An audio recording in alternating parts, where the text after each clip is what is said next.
Okay, hi everybody. This is kind of like a mini lecture that I'm going to talk to you guys about as far as the legislative process and also kind of following money in politics. Wanted to kind of show some of the money, and we'll take a look at it when we do our Tuesday meeting on the 23rd, and we'll talk about the some monies that go through maybe members of Congress or people running for a seat. And on top of that, we'll also do a review for the final. So let's take a look at this. Anytime you want to start a bill or start something in order to make it a law, it always starts with an idea, right? So basically, say I want, something at the federal level passed. Say I want to, just for example, let's say we're going to make cigarettes illegal, period. That's just right off the top of my head. So what'll happen is a member of Congress will usually listen to either special interest groups or in some instances citizens, and citizens can give ideas to the member of Congress, and that member of Congress can kind of take the ball and run with it. So what happens is, say for instance, here in I live in Chula Vista, California, so my representative is Sarah Jacobs. Say I call Sarah Jacobs' office and say, hey, I think we really should ban cigarettes, period. uh, she likes the idea. Then she takes it to Congress and it is introduced.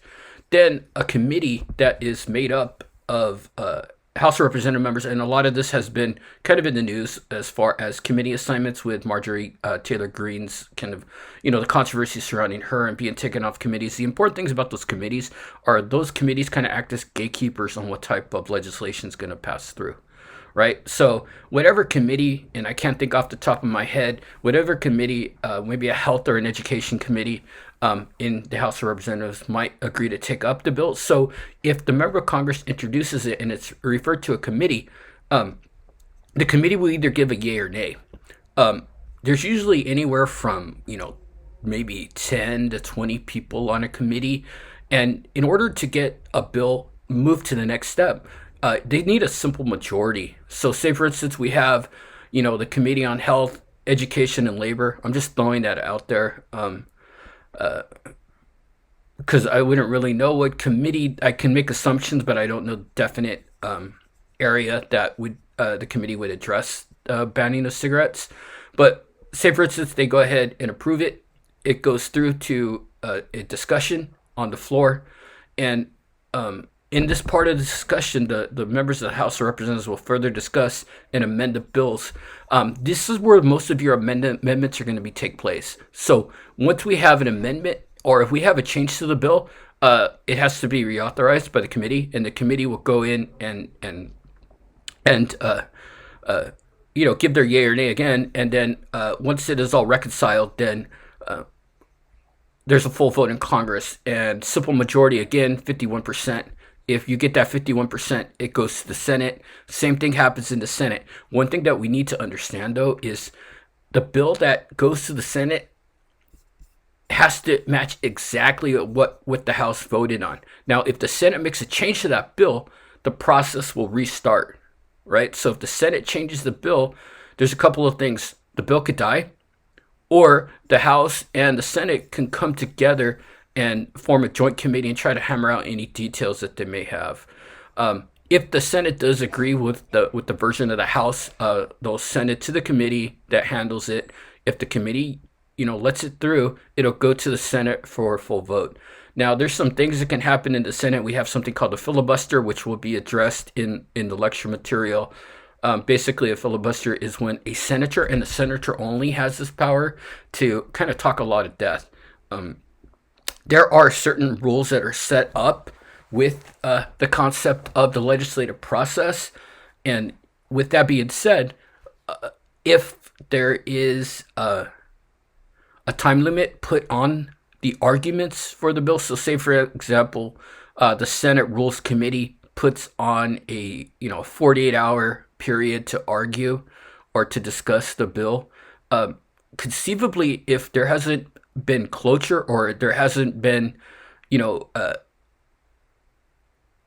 situation where the senators all had their turn to talk and there is still time remaining, then you can invoke cloture and that just means moving it on to a vote. You need 60 members of Congress to vote cloture for the most part. And you need also 60 senators to be able to stop a filibuster, which is cloture as well. So say, for instance, we have the Senate vote in affirm for this. They affirm what the House wants. So both the bill passes in both chambers. It'll go down to the president, and the president will sign it. If the bill is signed, then it becomes a law. The president will also have the ability to veto the bill. And if the president vetoes a bill, then you're back at square one, and you have to tweak the bill to how the president likes it so the president can sign it. Or if you have popular support or a supermajority support, you could have that veto overridden. And we saw an overriding of Trump veto right before he left office. It's happened to each president, I believe. It might not have happened to W. I know it happened to Obama. I know it happened to Clinton. But, that whole 2/3 vote is a very hard thing to achieve when, that's 66% of the vote. Think about this. We can't even get 51%. All right. So remember that. Next thing we're going to talk a little bit about is this Open Secrets website. So I talked to you about the legislative process in a very kind of elementary way. And if you ever want to look at the old How Does a Bill Become a Law Saturday morning cartoon, it's really elementary, but that's still a pretty good resource because it's very right on. It's very to the point, and it's very well done for something that's kind of aged really well in that cartoon. Now, if we look at this Open Secrets website, if we look at lobbying and influence, we could see where lobbying groups or interest groups give money to politicians. And if you look at this website, you could see all the industries that are out there and how much money they have donated to parties and candidates. Now, it's not necessarily an ideological thing where, Republicans will get more money than Democrats. It's pretty much down the middle. It's just dependent on the industries as far as who are going to contribute to what party. So usually the finance industry, as we could see, is a little bit more of a contributor to Republican parties. This kind of looks a little bit different in 2020. This may be as a result of the presidential election where, some members of the finance sector were maybe lobbying Biden a bit more because they maybe focused on the fact that he was going to win. It's just kind of one of those things that might fluctuate back and forth through time. And we can see, health, that's pretty more sided to the Democrats. Lawyers and lobbyists to the Democrats. Labor's definitely to the Democrats. Labor unions contribute heavily to Democrats. And we go and see, we look at the labor sector. If you go and look at money to Congress, and if you look at each, we'll go to the top 20 members of Congress here. And if you look at this, you could see that in 2020, or, let's actually go to 2018. There might be more, higher numbers of data there. If you look at this, really it's not much more than what we saw in 2020. So let's go back to 2020. You could see that labor unions have given Bernie Sanders over $600,000. And for the most part, you're going to see Democrats other than Brian Fitzpatrick from Pennsylvania here. But if you look down, this is all money that has gone to Democrats from labor unions. If we look at all senators here, Bernie, Mark Kelly, who was just elected, Dick Durbin, who's been in there a while, Cory Booker, who ran for president, Doug Jones, who I think lost re-election, is on here. So you see, here's our vice president, here's Elizabeth Warren. These are all money that we received from labor unions. And this money could be spent on campaigns, staff salaries, travel. As long as you report it and as long as you don't abuse it, you're going to be okay. Another thing that we can look at, and one concerning thing is when we go in and look at members of Congress in Chapter 8, nobody really, I don't know really how to let me show you the data, and then we can make our own inference. Here's the richest members of Congress in 2018. Some of these, I think he was this Mark Warner. If we look at his net worth or his assets, if you look at assets, he has a lot of mutual funds that has generated money that has increased his net worth. You can also look at their liabilities, like monies they owe. It looks like he doesn't have any liabilities, which must be nice. Let's go and look at the poorest members of Congress. So Alcee Hastings here, he's $7 million in the hole. I've looked at him before. It looked like he was maybe a party to a lawsuit that he might have lost, or he had some type of representation that he had to pay.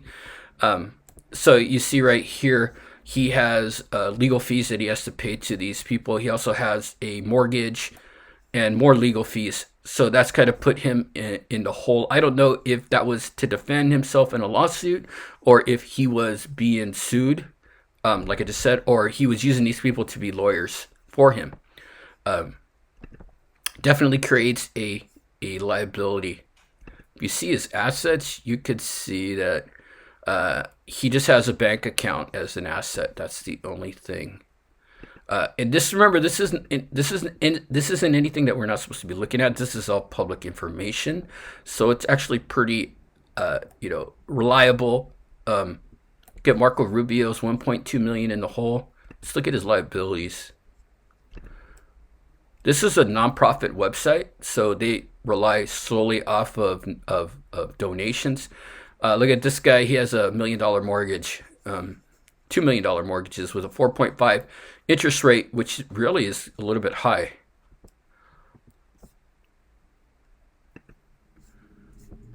We go here. Here's one of the more telling things when I talk about personal finances and members of Congress, and it's something we kind of need to pay attention to.